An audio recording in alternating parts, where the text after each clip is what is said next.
Oi pessoal, tô aqui nesse ambiente diferente para gravar o último vídeo dessa série de atualizações sobre a nossa vida, para vocês nos acompanharem nos próximos vídeos. E esse vídeo de hoje é para falar um pouquinho da Manuela. Quando nós viramos mães, quando a maternidade vem, muitas vezes a gente deixa de lado, anula, esquece ou diminui os outros papéis da nossa vida. E isso é muito comum. E eu também passei por isso. Então, assim que os trigêmeos nasceram, eu peguei licença maternidade. Antes de eles nascerem, eu trabalhava em 2 locais. Então, eu trabalhava na área de gestão de pessoas de uma empresa, de um pequeno grupo, né? Que eram 3 empresas. E também era instrutora pelo SESI na época. Dava treinamentos também nessa parte de desenvolvimento pessoal, já que eu já tinha formação de psicologia e atuava nessa área organizacional. Quando as crianças nasceram, eu já sabia que ia ser muito difícil, né? Voltar a trabalhar. Na época, o salário que eu recebia, né? Seria meio que incompatível. Usar para pagar uma pessoa ou 2 para cuidar deles. Enfim, né? Deixar os 3 para uma vovó cuidar. Seria pesado, difícil.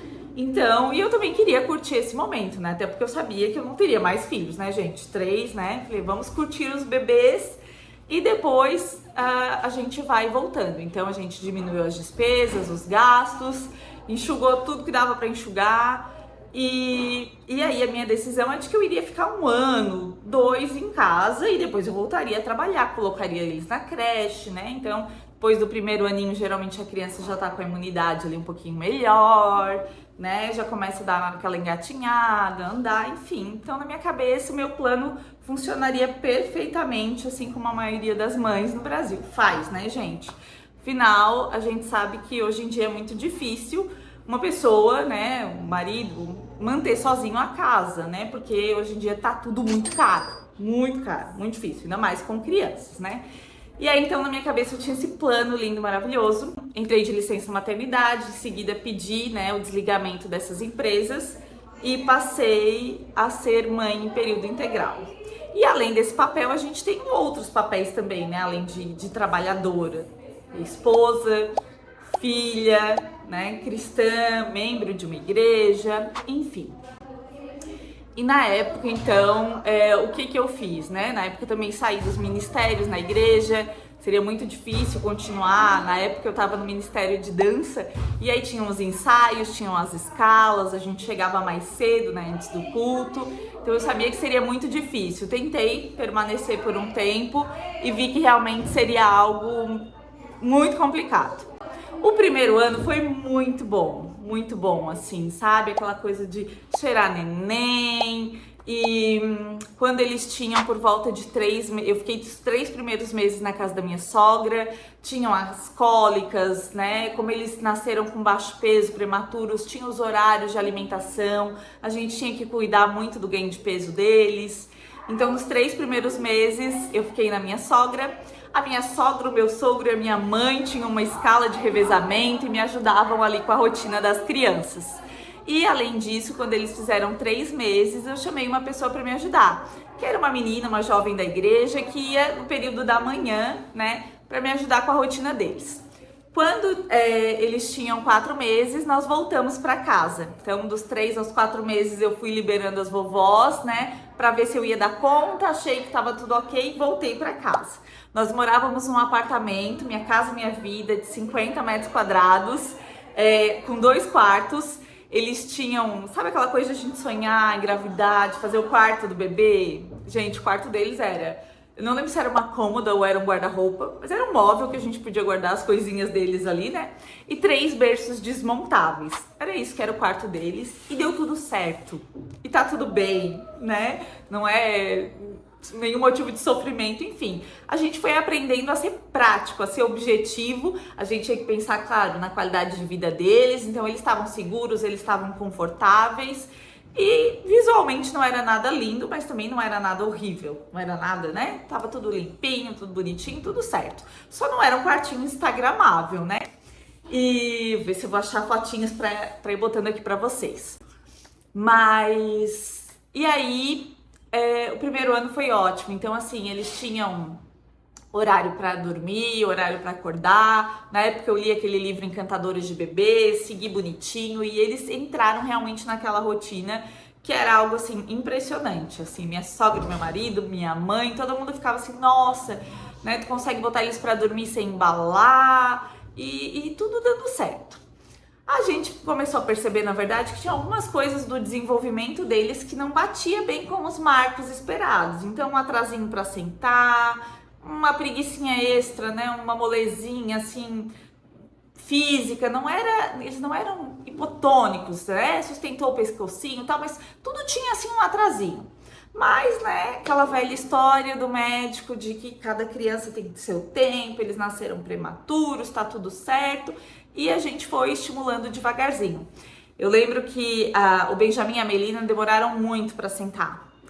A Melina, assim, ela realmente tinha uma moleza, sabe? Ela se jogava. E o Benjamin era muito elétrico, muito, muito, muito. Então a gente tentava botar ele no cantinho, assim, do sofá, e ele era tão agitado que ele começava a pular, e aí ele escorregava e não ficava. Na época, daí a gente descobriu, né, tinha uma cadeirinha, acho que é a cadeirinha bumbo, a gente comprou pra dar uma incentivada nesses treinos, e aí eles aprenderam a sentar. E aí, Manuela trabalhadora ficou de lado, né? Manuela profissional, Manuela estudante, né? Foi um período que eu não consegui, desfoquei totalmente, né? Em treinamentos, em cursos, pensar uma pós-graduação, né? Então, Manuela estudante também sumiu.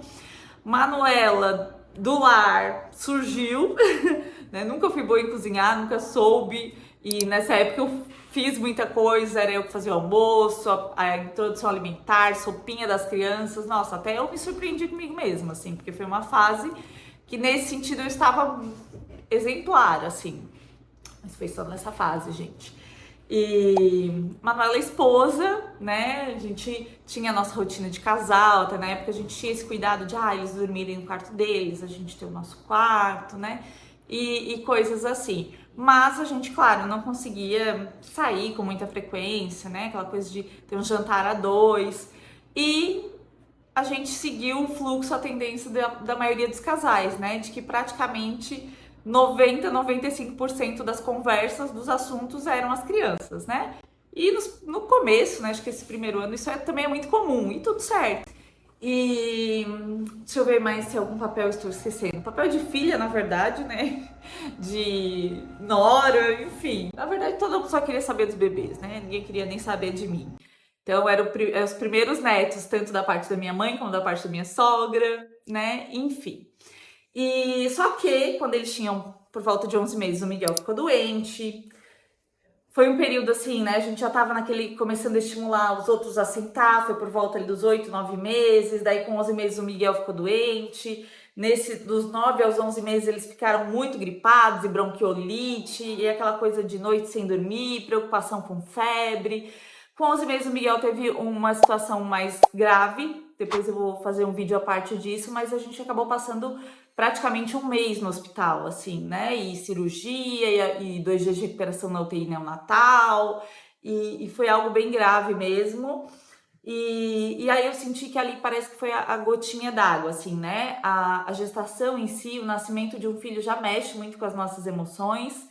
Eu nunca fui uma pessoa muito saudável, né? Então acho que eu deixei muito a desejar nisso também, de não ter cuidado do meu físico, de não ter cuidado no sentido de atividade física, de alimentação. Então eu não estava saudável, juntou a gestação com 3 crianças que precisavam sugar muito daquilo, né? Então, em seguida do parto eu tive anemia, depois da cesárea eu tive que receber sangue, inclusive, né? Porque realmente meu estado não estava muito legal. E acho que isso foi culminando também em outras coisas que geraram, né? Que culminaram no meu quadro depressivo. Então, do hospital eu acho que eu fiquei muito bem. Eu passava o dia com o Miguel, de manhã cedo geralmente a minha mãe ia lá para o hospital ficar com ele, eu ia para casa para ver os outros 2, tomar um banho, depois eu voltava, né? Geralmente o TJ ia passar as noites comigo, final de semana, e assim a gente foi levando. Mas eu senti que quando eu voltei para casa, parece que eu baixei a guarda, sabe? Tipo, agora eu posso respirar. E aí foi onde eu desmoronei e começou uma bola de neve que eu tô tendo que lidar até hoje, na verdade. E aí, nessa época, realmente foi muito difícil. Era difícil levantar da cama. Era difícil, sabe? Era uma tristeza, um ruim. A vida não tem sentido, sabe? Por mais que eu tivesse 3 crianças lindas, saudáveis, fofas, enfim. E aí fui no médico, comecei a fazer o tratamento medicamentoso. Nessa época a gente não tinha condições de pagar uma terapia, né? E a gente foi levando assim, né? Então vamos orando, vamos buscando a Deus. As pessoas da família foram ajudando, né? A menina que ia lá em casa da igreja também, meu Deus, foi uma pessoa que me deu muito suporte nessa época. E aí eu fui voltando a um estado aceitável, né? E aí, quando eu estava assim, né? Não, agora eu vou levantar, agora tá tudo certo. A gente foi vendo que o desenvolvimento deles não estava ok, né? E aí a gente começou toda essa investigação perto dos 2 anos do autismo, o laudo fechado com 2 anos e 7, a Manuela que tinha pensado em botar eles na creche, né, com 2 anos para voltar a trabalhar. É, perdeu todos os projetos, todos os planos, rasga tudo, porque não tem como. O Miguel, por conta do quadro dele, a médica nos incentivou a não colocar ele muito cedo na creche, então eu coloquei os outros 2 para poder dar uma respirada, mas o Miguel ficou mais tempo em casa. E assim que eu coloquei os 3 na creche, né, eu não sentia segurança, não sentia tranquilidade de deixar o dia inteiro, então eles iam meio período eles ficavam comigo, e aí eu consegui resgatar a Manuela estudante. Então nessa época foi onde eu conseguia tirar um tempo, né, e me dedicar, poder tentar entender o autismo, tentar entender o que tem evidência, o que fazia sentido, e aí cheguei em aba e comecei a estudar sobre aba, comecei a fazer a pós-graduação de análise do comportamento, né, e tivemos um papel aí ressurgido. Mas ao mesmo tempo, gente, a depressão é um negócio assim que eu já, né, claro, estudei psicologia, eu sabia, eu via, mas sabe, sempre fica aquela pontinha de não, as pessoas têm que se ajudar, né?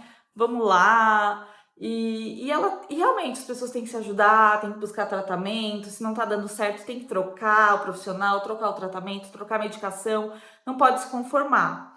Mas para quem tá vivendo é muito difícil e raramente alguém que está perto da gente tem conhecimento ou tem condições de pegar a gente pela mão e não, ó, vai aqui, vai ali, né? O meu marido é uma pessoa exemplar, assim, é um marido fantástico, é uma das melhores pessoas que eu conheço, mas ele não tinha conhecimento, ele não tinha um insight que ele para poder, não, me pegar sabe?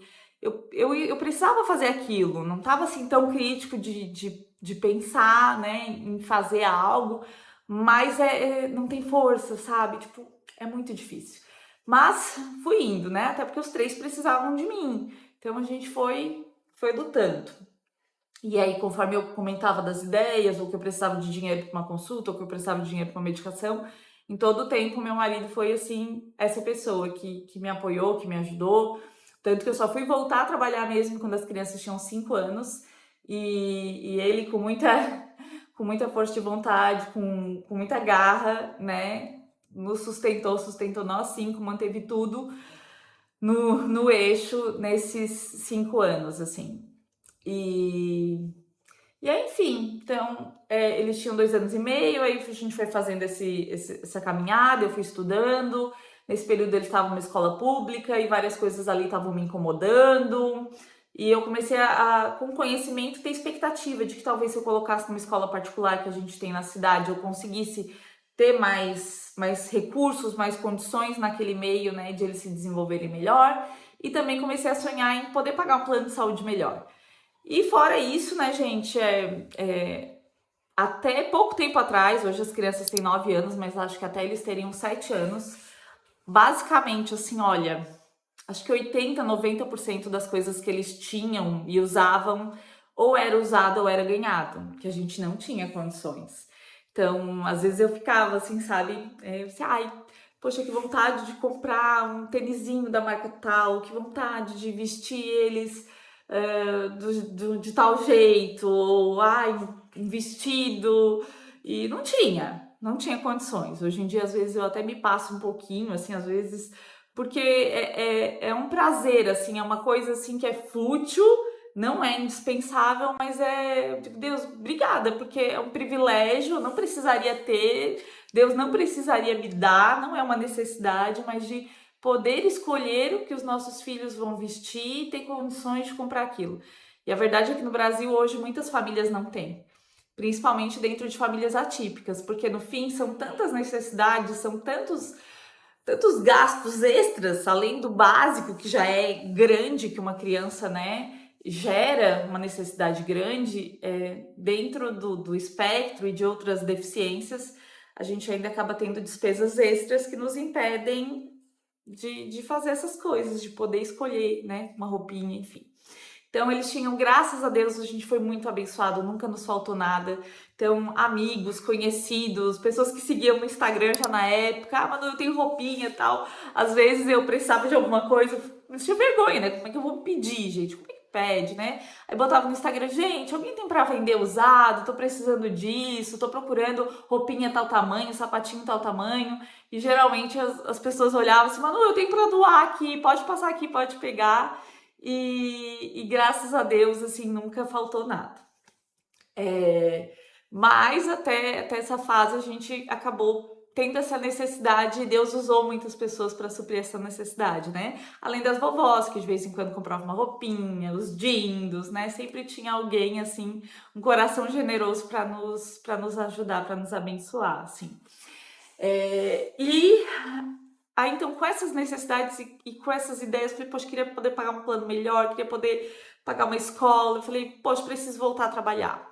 Até quando eles tinham por volta de 2 anos, eu fiz 2 entrevistas de emprego em 2 empresas na área de gestão de pessoas e acabei não sendo selecionada. Hoje eu dou graças a Deus por isso, porque eu ia estar presa num horário, eu ia estar presa num ponto para bater, eu não ia ter flexibilidade, né? Ia ser muito difícil. Quando a gente trabalha 40 horas numa empresa, né? As pessoas, os gestores cederem, né? Para a gente acompanhar a consulta, por mais que, mas eu posso pegar atestado. A gente sabe que na prática não é bem assim, né? É muito difícil as pessoas. E claro, a empresa também precisa, eu sei que a empresa também precisa, né? Então eu ia ter que delegar muitas coisas para outras pessoas e não ia ser eu que ia acompanhar, né, alguns processos de terapia, de consultas, enfim. Então acabou que essas 2 propostas não deram certo e outras vagas que eu vi, assim, né, a remuneração não era suficiente para conseguir fazer com que valesse a pena, né? Sair de casa, deixar eles a semana inteira nas mãos de outra pessoa, da escola. E aí, então, eu comecei a pensar o que eu ia fazer, né? Então, eu vi uma necessidade prática, né? A gente não tinha terapeutas que trabalhassem com análise do comportamento aqui na região.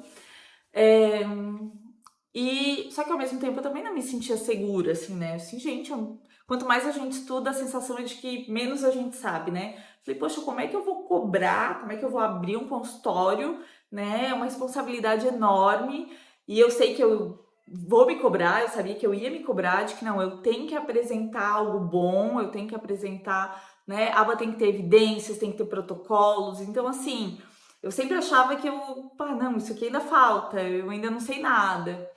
E aí, na época, eu falei, poxa, então, para eu poder voltar à prática, pelo menos me exercitar, pelo menos tentar botar mais em prática com outras crianças, né, aquilo que eu sei, e poder ajudar outras famílias, que já era um desejo, a gente começou um projeto social. Então, lá eu comecei, né, colocando um pouquinho em prática aquilo que eu vinha aprendendo, aprimorando, né? Só que um projeto social, ele precisa ser sem fins lucrativos.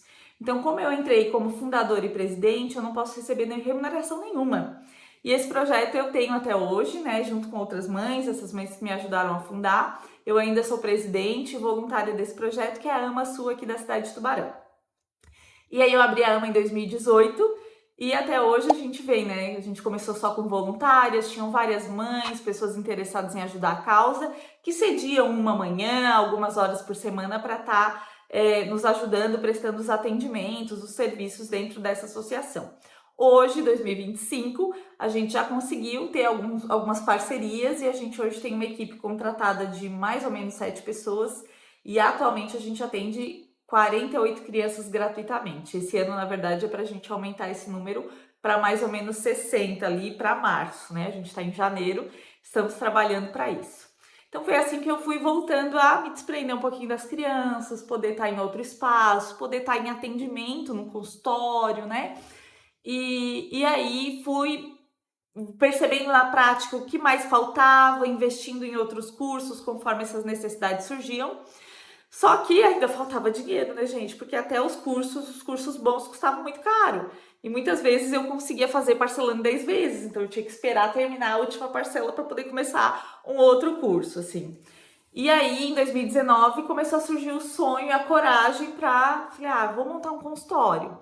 Na época tinha uma outra mãe, né, de uma criança com autismo que parecia ter interesse em talvez fazer uma sociedade, porque na verdade eu não tinha nem R$ 1 para começar a coisa, assim. Falei, tá, vou abrir um espaço, vou fazer aonde? Vou pagar aluguel como? Não tenho. Preciso botar uma recepcionista, alguém para ajudar, para fazer as agendas, para fazer contato com o plano de saúde, né? Enfim, para gerar nota fiscal. Eu não sei nada de administrativo, de contabilidade e não tinha dinheiro para isso. Eu falei, não tenho. Então, essa primeira ideia veio de talvez fazer uma sociedade com uma investidora, né? Com essa mãe. Só que nesse meio tempo de vamos planejar, vamos fazer, virou o ano, entrou 2020, veio a pandemia. E aí ela tem, né, trabalhava em outra área, tem um negócio próprio que sofreu muito também com a pandemia e que gerou não só um impacto financeiro, mas todo um estresse, né? Uma questão mental e que a gente sabia que para começar uma clínica, para começar, a gente ia precisar ter, né, essa dedicação de tempo, de ideias, de pensamento, né? Enfim. E aí acabou que não deu certo e nesse ano, numa conversa, num café com o meu pai na época, né? Eu tenho 2 pais, para quem não sabe, eu tenho um pai, né? O meu padrasto, um pai de criação e o meu pai biológico, né? Que na época foi a pessoa que me deu esse incentivo, esse empurrão. Então ele se ofereceu para me ajudar nos 6 primeiros meses e, e aí foi onde eu abri e comecei o Grupo Pipa, que é onde a gente está agora. Essa é uma das salas da clínica, né, do Grupo Pipa. E aí eu pude voltar realmente a trabalhar pensando, né, projetando ter uma remuneração. Estamos em 2025, esse ano o Pipa vai fazer 5 anos. E hoje nós contamos com uma equipe de quase 60 pessoas no Pipa. Atendemos uma média de quase 90 pacientes. E entre esses 60 profissionais, tem profissionais efetivos da clínica, tem prestadores de serviço, tem pessoas que trabalham, né, menos horas. Mas hoje eu consigo proporcionar, eu fico muito feliz que eu tenho algumas mães atípicas que trabalham comigo, então consegui proporcionar um emprego de meio período, consegui proporcionar uma flexibilidade de horários, né, quando elas precisam se ausentar, acompanhar algo dos filhos.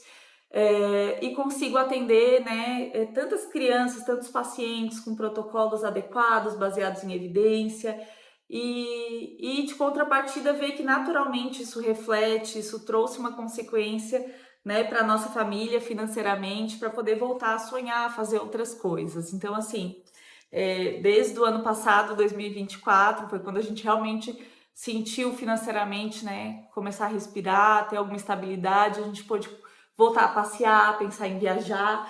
Eu e meu marido, a gente tinha feito uma viagem internacional, até tem um vídeo antigo aqui no canal, né? Em 2014, foi a primeira vez que eu andei de avião, eu nunca tinha andado de avião. E na época eu lembro que eu disse, amor, de repente a gente faz, né? A gente na época era 2 CLTs, cada um acho que tinha um salário aí de R$ 2.000, R$ 2.500. E a gente juntou e planejou durante um ano para poder fazer aquela viagem. Deu tudo certo, assim, né? Mas quem sabe a cada 5 anos a gente faz uma viagem, né? Então a gente economiza e vai. Eu sempre tento na minha cabeça planejar, né? Botar essas metas, esses prazos, achando que vai dar tudo certo, assim. Acho que Deus dá muita risada, assim, quando eu começo a tentar botar diante dele ou compartilhar com outras pessoas, ele pensa, ai, coitada, iludida, né? Ela acha que vai acontecer assim. E geralmente não acontece, né? As coisas como a gente planeja, muitas outras dificuldades aparecem. Mas quando a gente consagra o que a gente faz ao Senhor, né, e trabalha com dedicação, com seriedade, eu digo que na Bíblia tem um versículo que fala que, olha, quando você, né, prestar um serviço, quando você trabalhar, faça tudo que você fizer como se você fizesse tudo isso para Deus e não para os homens. Então, quando você vai fazer uma comida, quando você vai atender um paciente, ou enfim, tudo que você fizer, lembra que você não está fazendo para o seu chefe ou para o seu marido, né? Mas faz como se fosse para o Senhor, porque tudo que a gente faz dizendo que, poxa, se eu sou dele, né? Eu pertenço a Deus. Tudo que eu faço como representante dele nessa terra, né? Então a gente honra a Deus quando a gente faz bem as coisas. Na Bíblia fala, né? Consagre os seus planos ao Senhor, que eles serão abençoados, que as coisas darão certo. E a gente não conseguiu fazer uma viagem a cada 5 anos. Na verdade, a gente ficou 10 anos sem viajar, sem nem andar de avião, né? Ai, que sonho, que vontade de fazer de novo, né? E aí, em 2014, a gente pôde voltar a fazer isso. E de cara, em 2014, eu consegui fazer 2 viagens. Não uma a cada 5 anos, como era o meu plano. E agora, em 2025, a gente vai ter mais uma viagem de descanso, né? Eu vou viajar com meu marido, com uma amiga. E se Deus quiser e der tudo certo, estou planejando também um outro curso também em outro país, para aprender um pouquinho, conhecer um pouquinho a realidade, as coisas, né, diferentes, novas aí no país de primeiro mundo, para tentar trazer também um pouquinho disso, dessas ideias, dessas inspirações para o Brasil. Ano passado eu fiz um curso na Espanha e a gente viajou a passeio, eu e meu marido, para os Estados Unidos. E esse ano a gente vai viajar de novo para os Estados Unidos. Eu estou com 36 anos, vou realizar um sonho de infância, que é ir conhecer a Disney. E se der tudo certo, também vou fazer essa outra viagem para fazer mais um curso fora.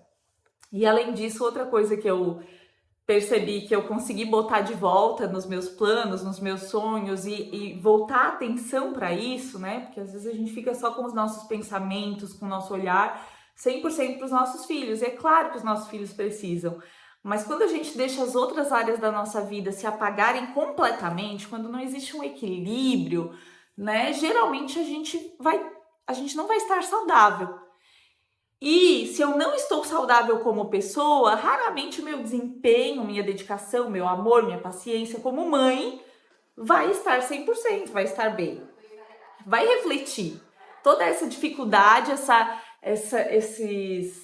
essas outras áreas que eu deixo de lado vão impactar na minha vida, na minha autoestima, vão impactar na minha saúde emocional, vão impactar no meu bem-estar, que consequentemente vai impactar no meu desempenho como mãe, né? E outra área que eu tô conseguindo começar agora, né? Claro, assim, eu vejo que desde que eu voltei a trabalhar, eu comecei a cuidar um pouquinho mais de como eu me vestia, né? De voltar a comprar alguma coisa de maquiagem, de passar uma maquiagem de vez em quando. Consegui voltar a ter dinheiro para ir pintar o cabelo no salão, né, gente? Porque assim, né, parece que tá tudo certo, mas os brancos estão aqui cada vez mais, né? E, gente, qualquer idinha no salão não é menos que R$ 100, né? Fazer uma unha, manter uma unha feita. Então, isso tudo foi... A vida proporcional, a profissional, geralmente, ela proporciona, né, condições pra gente voltar a dar uma atenção para essas áreas. E esse ano, se der tudo certo também, gente, nessa questão de voltar a olhar para mim, de me amar, de me cuidar, né? Estarei operando, realizando outro sonho da adolescente Manuela aqui, interior, né? Então, a adolescente Manuela, 20 anos atrás, já sonhava ir para Disney. Esse ano vai ser realizado esse sonho de mais de 20 anos. E esse ano, se Deus quiser, eu vou realizar também um sonho de mais de 20 anos, que é operar este narizinho aqui, esta coisa, né, linda, maravilhosa, que me ajudou até aqui. Mas se a gente puder aperfeiçoar, melhor ainda, né? Então, um pouquinho dessas áreas, disso tudo que eu resumi aqui, também vai estar nesse canal e em outros vídeos que eu vou compartilhar com vocês. Gente, se vocês tiverem ideias, dicas ou curiosidades, coloca aqui que eu vou estar usando também para a gente estar pensando aí no que trazer nos próximos vídeos. Você está passando por essa fase que você só se enxerga como mãe, você está desanimada, cansada, autoestima lá embaixo? Calma.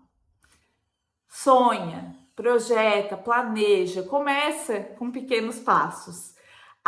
O que eu posso dizer a Manuela que está caminhando aqui no túnel é que a luz do fim do túnel não está tão longe. E apesar de alguns momentos a gente não enxergar a luz no fim do túnel, de não ver esperança, de parece que, meu Deus, parece que eu só lavo louça, parece que eu só limpo bunda, parece que eu só fico fedendo a xixi, a vômito de criança, né? Então calma, ainda tem esses dias aqui na metade do túnel ainda tem esses dias, né? Mas tem os outros dias que a gente consegue equilibrar as outras áreas, equilibrar as coisas e ganhar um fôlego para continuar a nadar, para continuar a correr, sabe? E fazer essa caminhada valer a pena. Eu acho que independente de os nossos filhos terem deficiência ou não, ter uma mãe que está saudável, ter um reflexo, um espelho, né, de profissional, ter um reflexo, um espelho de esposa, de um casamento saudável, isso tudo também vai impactar e vai gerar frutos terapêuticos aí na vida do seu filho a longo prazo. Gente, vem caminhar com a gente e olhar um pouquinho dessa misturança toda que é ser mãe de trigêmeos. Um abraço.